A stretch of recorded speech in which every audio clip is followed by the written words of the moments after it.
Friends, I wanted to share with you my husband's white bean chicken chili. It was so yummy, and it is spicy, but you can omit some of the ingredients. We're going to make it in the Instapot. We're going to turn on the saute function and put a little olive oil in the pot. We are going to cut up 2 large chicken breasts into bite-sized pieces and add that to your Instapot.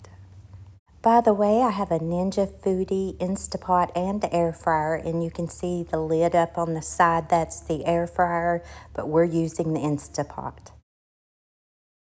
We are going to add 1 tablespoon of chili powder to this chicken, and if you don't want yours spicy, I would just add 1 teaspoon of chili powder. We are going to cook this chicken on the high saute setting for about 5 to 10 minutes. We are going to sear this chicken. And then after we've seared the chicken, go ahead and cut your saute sear function off. Add half a yellow onion diced. I added 6 cups of water, and this was soupy. If you don't want it so soupy, then you could add about 4 cups of water.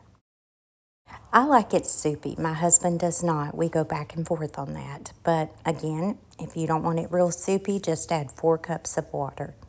Then once you've added your water to the pot, we are going to add 2 cups of dry white beans. I did check them for any rocks or bad beans, and then I washed them about 3 or 4 times before I added them to my Instapot. And if you're new to cooking, you're going to want to do that. Make sure to wash your beans. Add 1 can of fire-roasted tomatoes. Add 1 can of diced green chilies, and if you don't like your chilies spicy, then you may omit that. Add 1 packet of chili seasoning mix. Let's give this a stir. I did add some salt at the end. I didn't capture that on video, but I did. You will need to add a little salt to this. I like to add my salt towards the end of a lot of recipes. And then once you're done with that, we're going to put the lid on it. You want to make sure that seal is in the sealed position.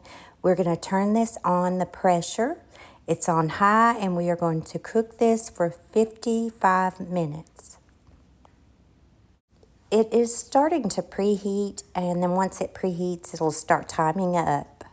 I didn't capture this on video, but it did naturally release, which means it'll start counting back up for 20 minutes, and after 20 minutes, I took it off the seal position to make sure there's no steam coming out. Always make sure that little button I was showing you pops down before you open the lid. And voila! Dinner is ready to be served, and y'all, this was so delicious.